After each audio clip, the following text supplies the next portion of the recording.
Broadcasting live from the Business RadioX studios in Woodstock, Georgia, it's time for Cherokee Business Radio. Now, here's your host.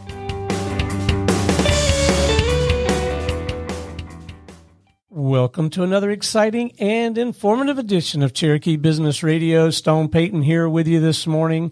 And today's episode is brought to you in part by our local small business initiative, the Business RadioX Main Street Warriors, defending capitalism, promoting small business, and supporting our local community. For more information, go to mainstreetwarriors.org. And a special note of thanks to our title sponsor for the Cherokee chapter of Main Street Warriors, Diesel David, Inc. Please go check them out at dieseldavid.com.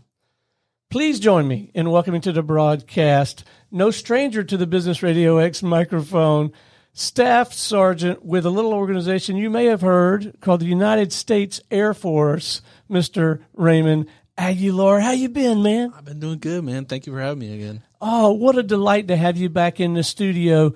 For those listeners who did not hear our episode, tell them a little bit about what you're out there trying to do for folks. What is your mission and purpose in this work?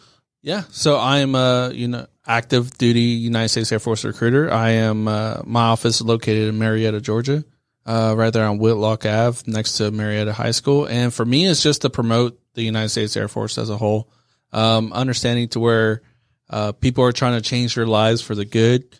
Some people need structure, discipline, anything like that to just better themselves, or just overall goals that they need help achieving.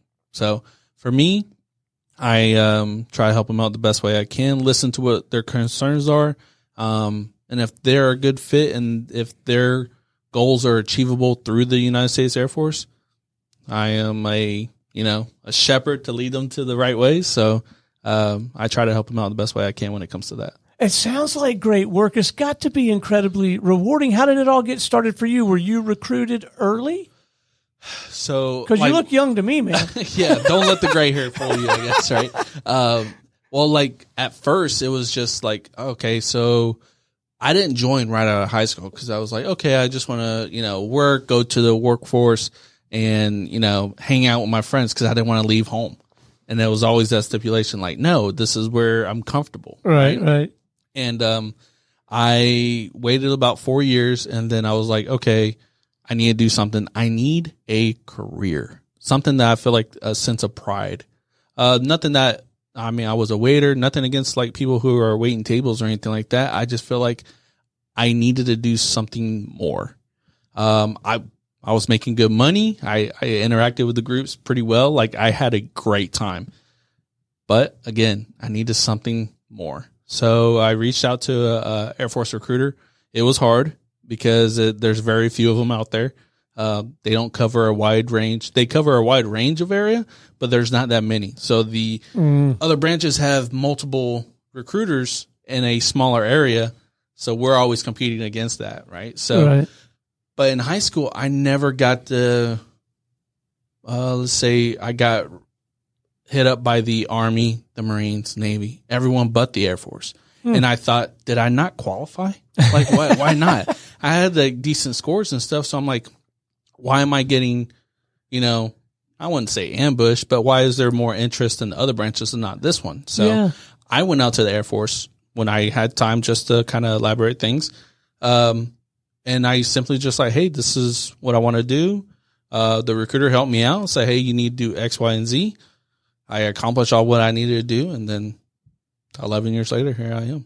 So was there a point at which you were thinking to yourself and weighing, because you were aware of these other opportunities, weighing one branch against the other, and you said, you know what, I'm leaning to the Air Force because I like this or I don't like this about another branch? Was there like a something that said, yeah, I'm going Air Force? Or was it because they were hard to get? It was really that. For me, it was just like, right. Like if I'm good enough for all these, what makes me not good enough for this branch?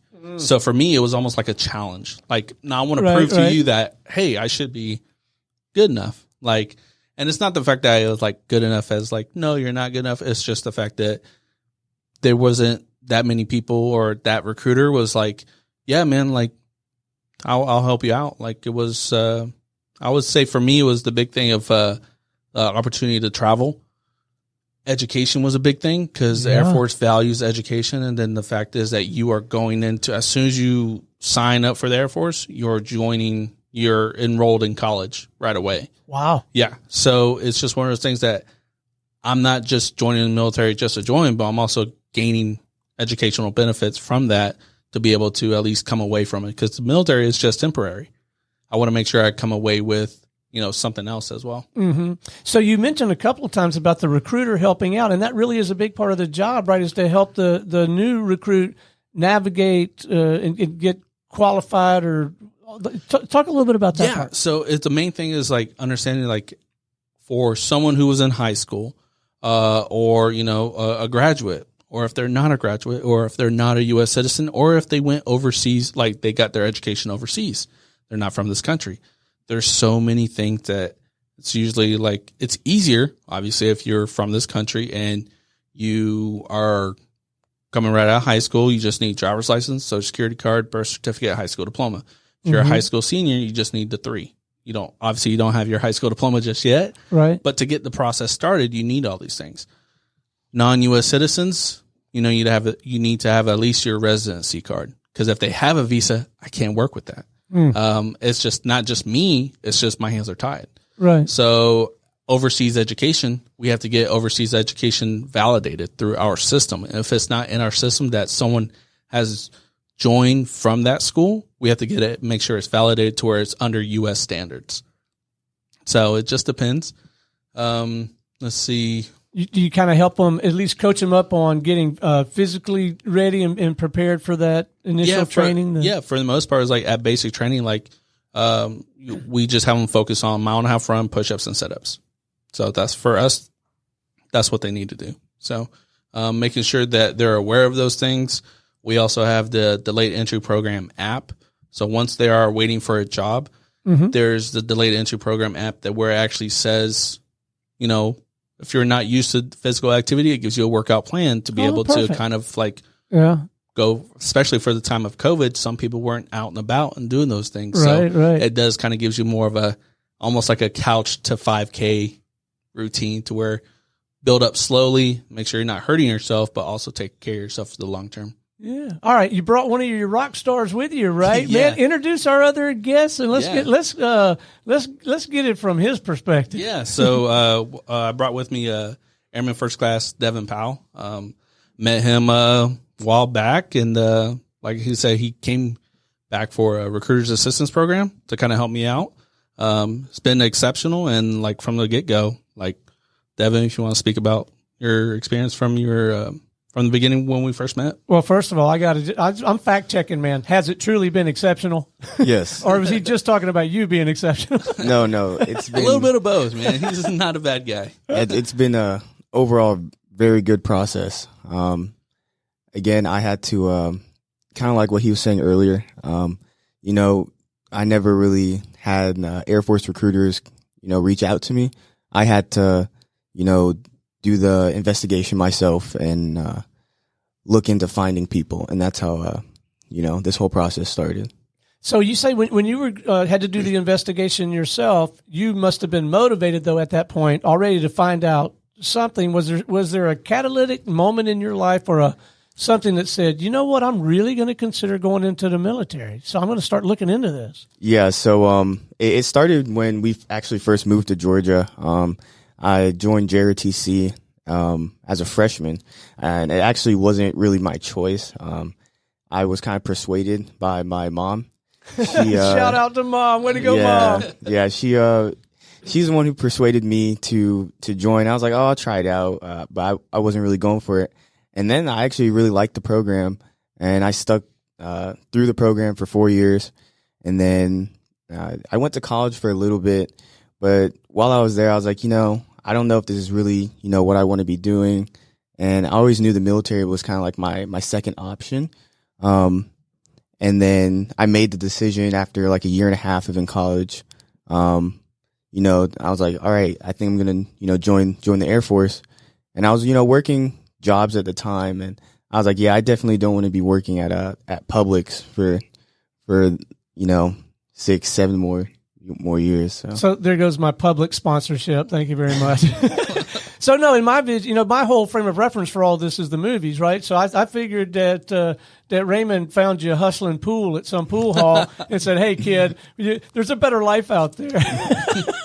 It wasn't too bad. It was just like whenever he first reached out, I'm like, okay, fine. He had the support system. I think your mom and your brothers and sisters, or your brothers all came in and stuff. So it was I had this whole family come in. I'm like, oh, this is cool. So for me, I like that. Like, it shows the whole that, family came in the office? Yeah. Yeah. Oh, wow. I think your dad was in the waiting room. Yeah. So it was like, it was more of like, there's support there. Like, they encouraged this decision. So for him, he already had the buy-in to where it's like, okay, let me just go see what I could do. His family is so supportive. And I mean, I wish there was other families like that support, their child going in, because they think the military is scary, or at least for the Air Force, they think it's scary. But I mean, for the most part, it's just his parents trusted me, a total stranger, to make sure I take care of them. I do that for anyone that I can that comes in, because I knew at my point I wanted to make sure I'm getting the right information. His family is great, and he has an awesome support system. Okay, so you have this family powwow, and then do we commit there, or do we go back home over dinner and talk it over? So keep us going. So what happened was, I kindly, like, in my mind, I had already made the decision. In my mind, I was already in the Air Force, but I still had to take the steps to get there. So over the course, I think it was about like 4 or 5 months, I had to work out and meet the weight standards and take my ASVAB. Did you have to gain or lose? I had to lose. Yeah. Okay. I didn't think it was much, but it was just a little bit to make sure that he was able to ship out. It was more precautionary, but he was already doing those things, running and everything, and he informed me that right away. So the motivation was there. So I knew, like, okay, let's keep this motivation going. So, yeah. All right. So go ahead. So you took the time to start really getting ready. Yeah, and then and I think it was around July, I want to say, when I signed my contract. And then at that point, I was waiting just to receive my job. And it was actually on my youngest brother's birthday, because I have 3 younger siblings. Sergeant Aguilar called me, and he told me the job that I had got. So I was really excited about that.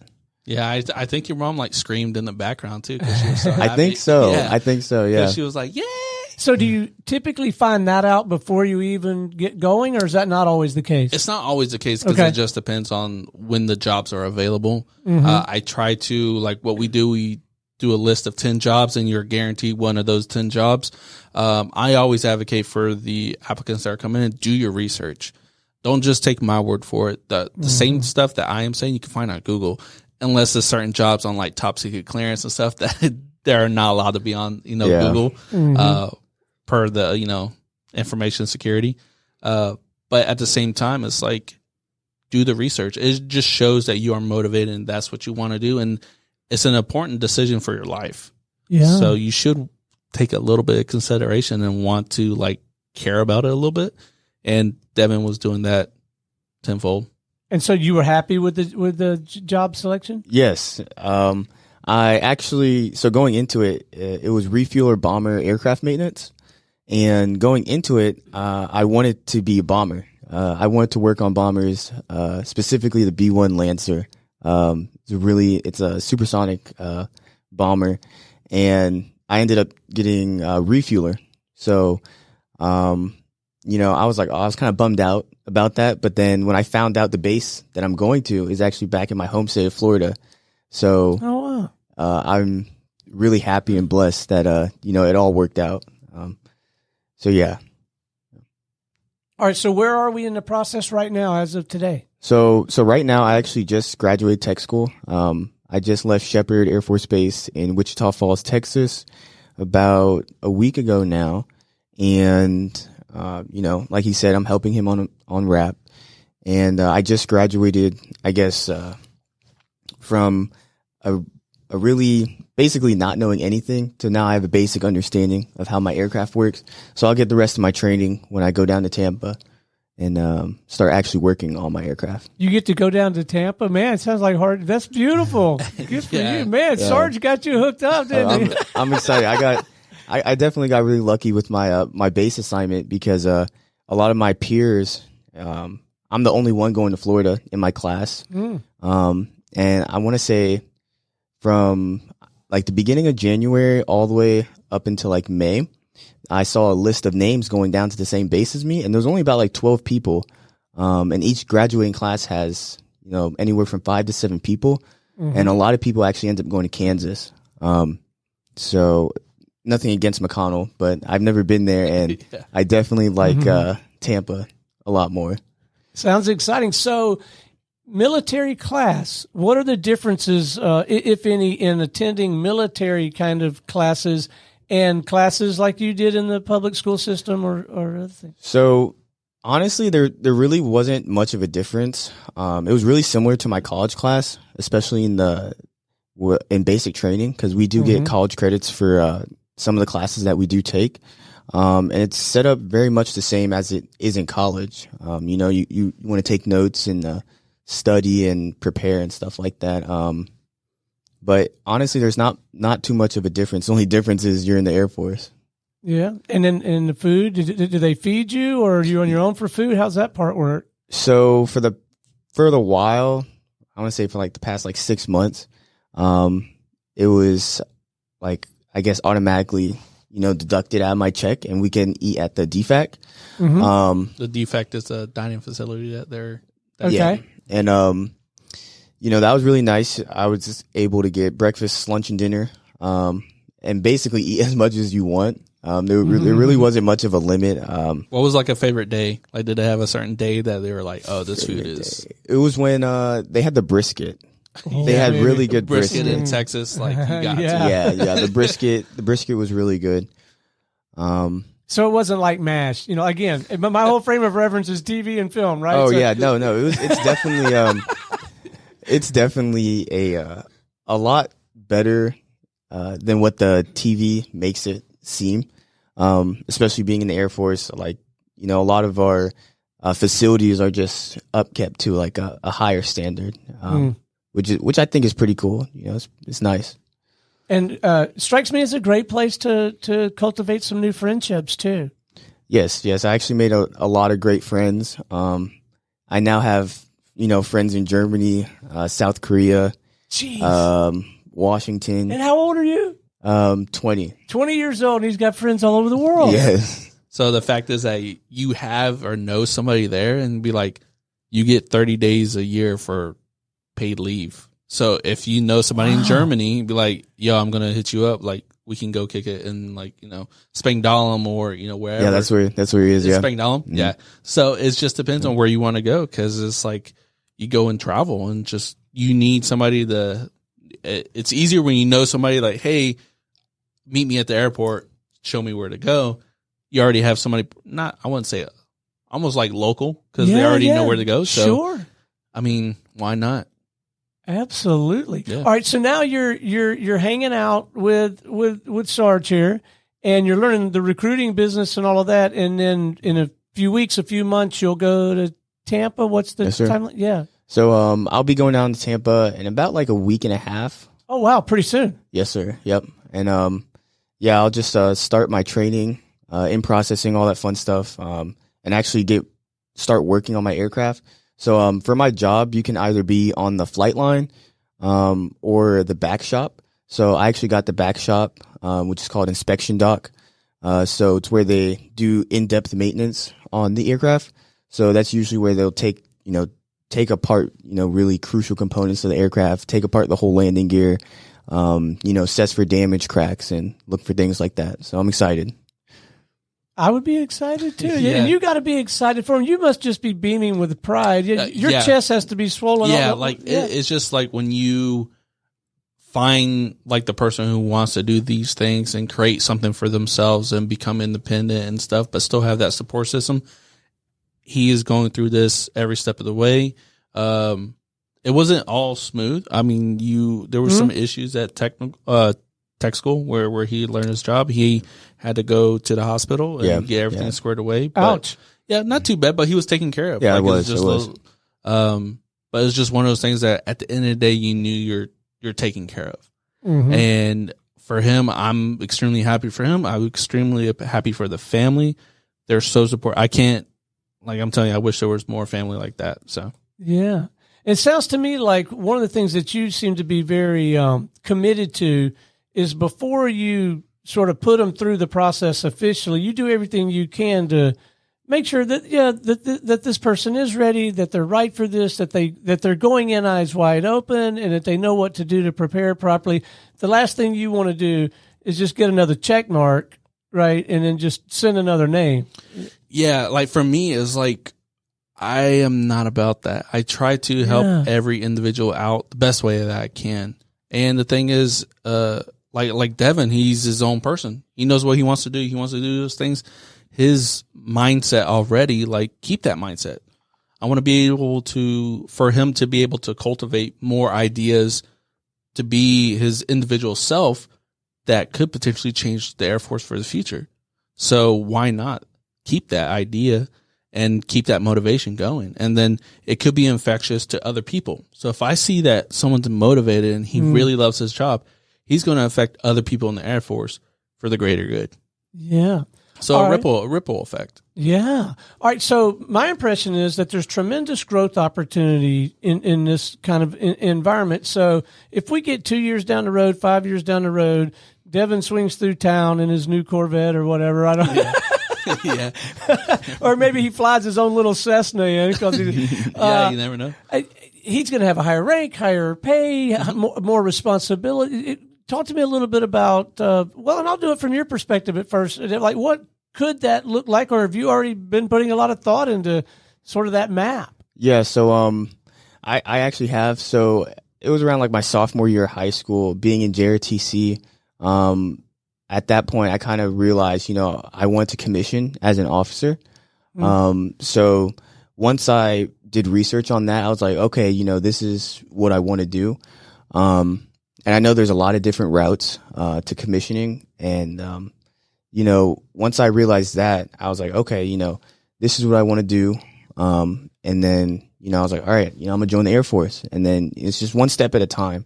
And it's been a lot of growth in the past, like 6 months, since I've joined. So yeah. So, I mean, yeah, overall, it's just like he has a goal. Like when I first met him, like that was his plan to get his college degree because he did a year and some change in college already. So he has those college credits. I do. So to be able to transfer that, get his bachelor's degree, or first he'll be getting his CCAF, which is Community College of the Air Force, which is associated science, like applied science. Yeah. For his particular engineering degree. He will then transfer that to his bachelor's degree and continue working on whatever he wants to work on. And then that particular bachelor's degree will translate to becoming an officer for the United States Air Force. Because at that point, like I said, Devin's a very motivated guy and he's doing this. He's going to be becoming an officer and understanding what enlisted issues are. So himself, by being a great follower, he will be a great leader in the future as well. And I'll salute him as soon as he becomes an officer. Is that how that works? Oh, yeah. Yeah. Oh, yeah. I'll render him a salute for sure. I'll be doing. All right. So it seems like there's this major point in the timeline when you have that first thing under your belt, and now you're going to it applies to the BS, the bachelor's degree, and then if you want to, you've got some broader choices about where to take that field of interest. Yeah, it just depends on what he wants to do later on in life, and then like I said, all this is paid for. Like none of this is coming out of his pocket. Yes. Yeah. That's the best part. Because I did, even though I was in college for a short amount of time, I did rack up some, student loans. So I'm so grateful now that I'm in, and I joined when I did. It was definitely better that I joined sooner rather than later, because now moving forward, I can take my college classes and I'm not going to have to worry about, racking up any more debt or anything like that. And you are already getting a paycheck, or you're going to get a paycheck soon? Yes. So take it from two old men here. I'm sorry you got a little bit of debt, but take it from two old men. Going forward, pay cash and only cry once, right? Isn't that our case? Yeah. So, I mean, like it's good because you're like, okay, financially, how do I do this? Or to be able to do everything, or to focus on so many different avenues of your job, college, social life, and stuff like that. Like I said, he has the support, and then the to be able to understand where he can go in that avenue, to where if he needed help, he knows who he can go to. Like I said, there's different agencies and stuff on base to make sure, and there's people that have been doing the job longer than him, so there's always going to be that sense of experience around him. So he's always going to be taken care of, at least in the workforce. And then he has family in Florida too, so it's going to be great for him. Man, the world is your oyster, Devin. I'm really blessed, and I'm happy. Well, you brought up an interesting point a little while ago, Raymond, because he has lived it, or will have lived it. Just how much better of a leader he's going to be, because he's coming from that perspective, as opposed to maybe someone who's never been through those ranks, right? Yeah, because at that point, like just like any business, you want to hire within. Right. So you want to promote the people inside. So the fact is that Devin has this idea to where he is going enlisted, and then he wants to become an officer. And then at that point, when he's leading the people, he's going to be in charge of the people overall. He's going to understand their problems, their issues, because he recently just did it. Right. So to be able to understand, to be that middleman, or like, hey, you need to do this, or like, hey, we need to advocate more money because he wasn't able to do that. Understanding the little guy at the end of the day, because of that person, like he will be in a humble position to where like, okay, I remember when I was struggling in that position, I needed help. Let's say that he does get the help. It's not, not saying that he doesn't now, but by becoming an officer, you understand those little things, that enlisted versus officer, two different problems. So I would say, because enlisted side, you're a foot soldier in the sense of like, okay, we got to, knock this out. As an officer, you're kind of more of automatically that manager role, based on the, college degree. But if you come in, you're like, hey, we need to do this. And then like, okay, let's role play it in a way. So let's say I'm the officer and I come in and Devin's working. I'm like, hey, you shouldn't be doing that because of X, Y, and Z. He's been working there a while, and he understands, like, based on his technical order, he needs to do it like this. And I don't fully understand. Me being an officer, I need to take a step back and really learn those little things that maybe that the enlisted person understands more, because they're more involved with the day-to-day activities than what the officer would be. So. No, that's an important lesson, right? Yeah. My brother is a CEO. He's a chief executive officer of the Florida Home Builders Association. There you go. He's out of Tallahassee. But he mentioned to me when he was second guy for another association, but now he's the CEO of this thing. And he told me like 6 months into that job, he says, Stone, I got to be really careful about what I say. He says, because when I say stuff, it gets done. And he says, so I have to be very measured and really think about what comes out of my mouth, because people turn to and get it done. It's a whole different world when you make that transition. Yeah, it really is. And the fact is that understanding those little things, and the thing is like coming with that experience that he or like Devin will have. Right. It's, it's definitely beneficial for not just himself, but the people around him. So, helping out your fellow coworkers, your peers and stuff like that, and just overall increasing productivity altogether. All right, so let's back up a little bit. Let's create an environment where a young person is thinking about joining the Air Force, and they're coming to you, and they're asking your input and your advice. I'm sure you'll share some of these great positive aspects that we've been talking about today. What are some potential challenges that you might tell them to anticipate or be on the lookout for, because it can't be all, butterflies and unicorns, right? There's like, what are some things on that side of things? So I'd say some of the biggest challenges, if I'm being honest, would be just people. Because, when I got to basic training, that first night I got into my dorm. By the time we finished all the paperwork, it was like 1, 2 o'clock in the morning. All 52 of us, we're all tired. But we all come from different places.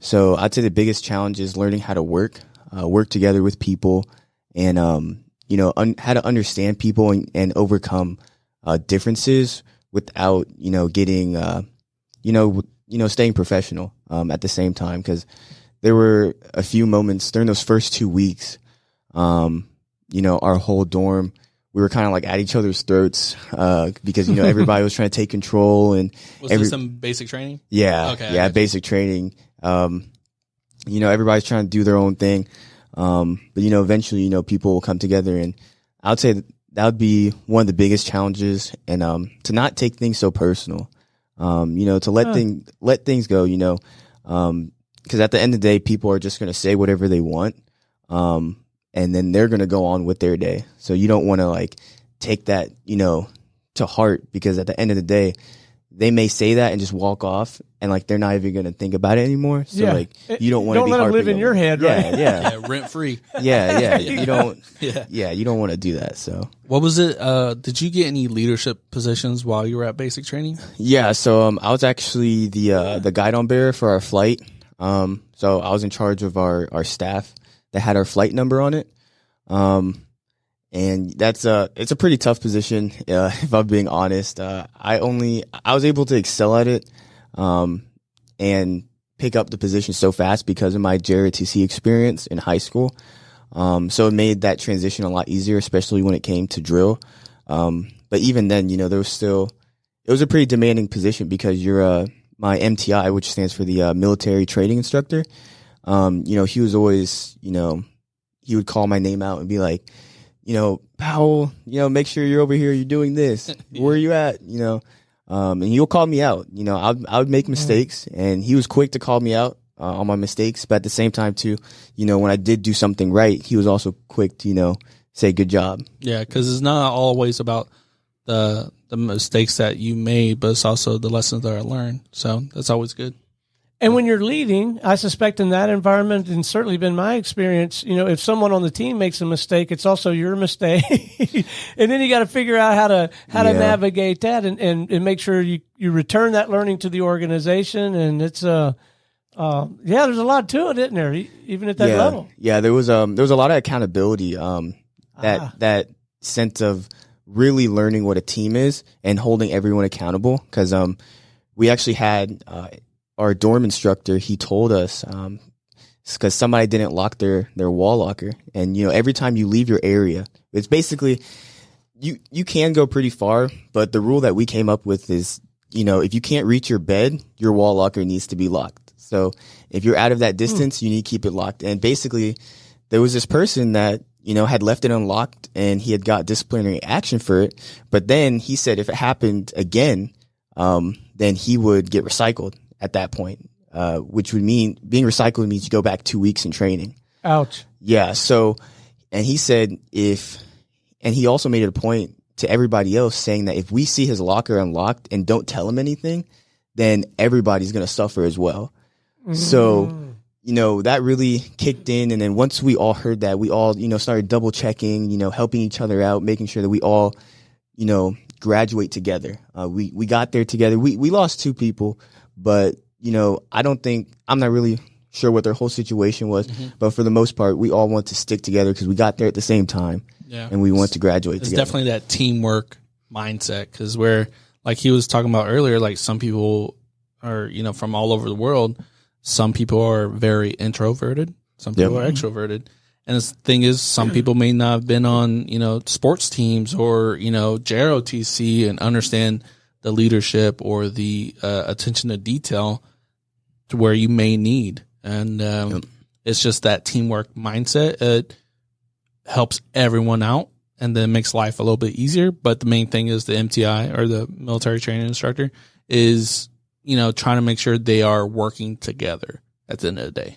So small details like locking his locker is making sure that it's not just locking your locker, it's also like the accountability portion, but it's making sure okay, making sure our locker is locked. Later down the road, you're going to make sure attention to detail on little things, where when he gets to his job, when he's responsible for multi-million-dollar assets, he knows the attention to detail is key.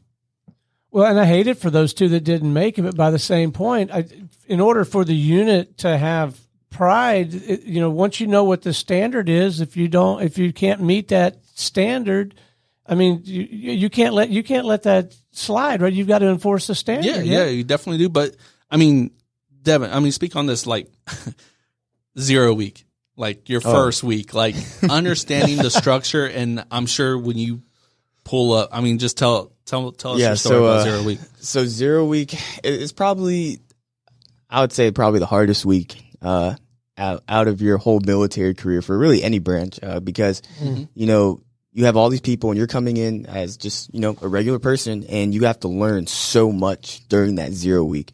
So you have to understand who's in charge, that respect factor, and all these things that right off the jump they automatically have high standards for you.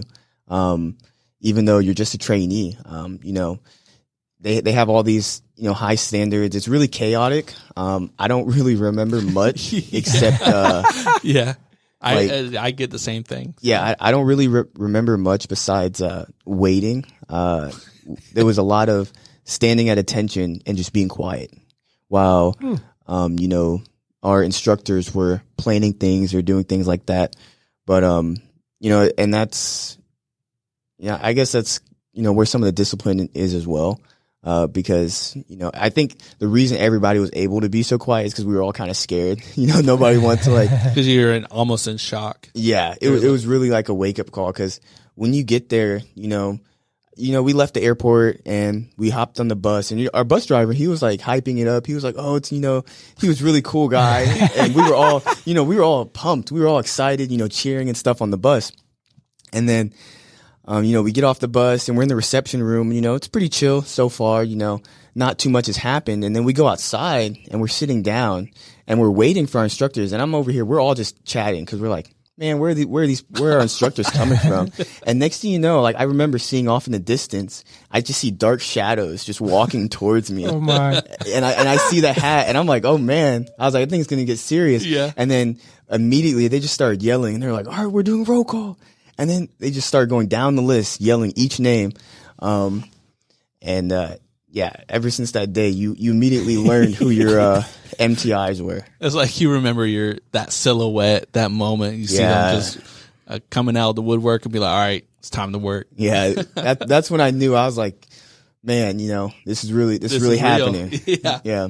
It sounds like all of this none of this is left to chance. This is all very much by design. I mean, the military, the Air Force, these guys know exactly what they're doing. They have plenty of structure, right? Yes, the military instructors are very, very, the training that they get, it's more psychology work to make sure that where you're going from someone who has never had structure in their life and try to understand the little things.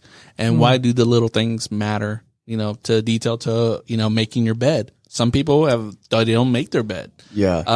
And you want to make sure, like, even like little things now, like Devin. So if you made your bed and you're like, I didn't make that good enough. And then someone else sees it, like if like your family or whatever seen it in graduation, you're like, that's a good looking bed. But you could be like, I remember when I graduated, I almost had like a little smile at the end. Which the smile is like at the edge of the bed when you tuck everything in and you're good. You want to make sure like everything's tight and there's a straight line and you don't want no slack. I could see like a little dip and I'm like, oh man, I messed that up. And then my family, they were like, oh, everything looks great. Oh my God. And I'm like, I messed up, but you don't see that. But it's like those little things you just notice right away after a while. It's just, like I said, the little things. So now that you have this appreciation for the little things, you have these aspirations to lead others, do you find yourself outside the scope of the technical training and that kind of thing, do you find yourself studying, reading stuff about leadership or personal accountability? And if so, like what's some of the stuff that you're reading now or have read recently that you might recommend to some folks? Yeah, so I did, I started reading a little bit before basic training, but there was I forgot the name of a book, but it was basically saying how you act. Basically, how you act is what you're going to attract. So if you're always have a negative outlook on life, you're going to attract, negative, people and negative, outcomes. Versus, having more of an optimistic outlook and, be willing to learn and, just be really open-minded to change. Being open-minded to change is a big one. Oh, yeah. I certainly think so, yeah. Yeah, because you got to think not a lot of people manage stress the same way, and then change alone in the military is happens a lot. Yeah. So the thing is being able to be flexible, understanding the bigger picture and stuff like that. And funny that you mentioned like books and reading, because I just read a book called Who Moved My Cheese. You ever heard of that? I have heard of it, and I feel like I've read some version of it some years back. Yeah. My office partner, he handed me this book just based on, change or whatever, because I joked around like, I don't like change, whatever, just joking. He goes, read this book. And it's a small story. It's like 100 pages, so nothing crazy. It's like an hour read. Like some people will read it. Like I read it. Me and my daughter read it before we went to bed. So it was like, okay, I'll read you the story, and she enjoyed it. It's just simply understanding like things are going to happen. You see change occurring. How do you, adapt to it? And some people are just afraid to be outside their comfort zone, reaching out and doing something. And this book, I was talking to my daughter. She's 10, right? She was like, this is a good book for military children. And I'm like, where do you get this knowledge from? You know what I mean? Like, it's just one of those things, like she is thinking about those things. And it's just like being exposed to change and stuff. That book I definitely recommend for anyone that's, even if they're not having a rough time or if they're see the change, just going through life. I'm happy for my office partner to be able to, hey, read this book. So I'm like, yeah. So Who Moved My Cheese? All right. Well, there you have a recommendation. Yeah. And you have, again, two old guys telling you read, and read. And, and take what you can from it. And on something like that is as timeless and as classic as that piece is, and there are other books that I would characterize that way, I would say reread them, right? Like something, go back and read, because you'll pick up stuff, won't you, Raymond? Yeah. Whenever I was talking to my office partner, his name's Sergeant Frederick. He's at Marietta office as well. I was just saying like, man, this book was pretty good. I was explaining stuff like I could see like key parts in here in the book. And he was saying that he reads it multiple times throughout because he said, you never know what, stage in your life, that you're going through. You always interpret it differently because of what's going on or certain events in your life that could help you or help others in the long run. Right. Yeah. Man, you made me, I'm too old now, I think. I can do 20 push-ups. There you go. But you guys are making me want to join the military. Yeah. They got any radio jobs in the military? There's some broadcasting stuff. Is there really? Yeah. Broadcasting and journalism and stuff like that. Yeah. Yeah. You sound pretty good on radio. You sound like you got some good experience, man. Yeah. They probably wouldn't let me go home at 2 and take a nap, though, which is what I plan to do today. Probably not. Yeah. Definitely not as entertaining as the Robin Williams character in that movie. Oh yeah, Good Morning Vietnam. That was funny. Well, this has been a lot of fun, Devin. Thanks for hanging out with us and sharing your experience, man. This is and oh gosh, Sergeant Raymond, you must really love your work. I really do, man. Like I said, like my story is just more of what my sister was not able to accomplish in joining, and like I said, she passed away and stuff when she was trying to that whole aspect, but she wanted to join. She was not able to join. She couldn't find a recruiter to help her out.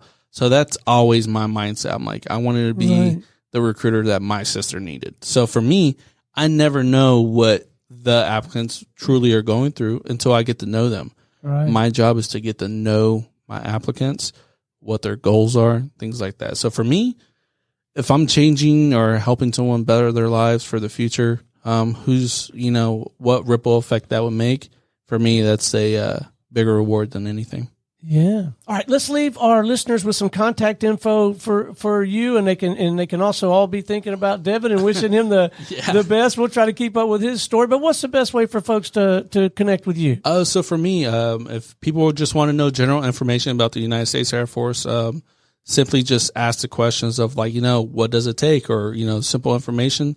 You can contact me at 770-274 888-878-8087. That's my cell. You can either call or text. Email is Raymond, RAYMOND .Aguilar, AGUILAR .2 at us.af.mil. Well, Raymond, keep up the good work, man. The work you're doing is so important. You see the impact. You mentioned ripple effect earlier in the conversation. Yeah. You see the impact you have on this one individual, and Lord only knows how that's going to continue to multiply as Devin grows in his Sky's career. the limit. Sky's the limit. Oh, for man, this guy. I think it's fantastic.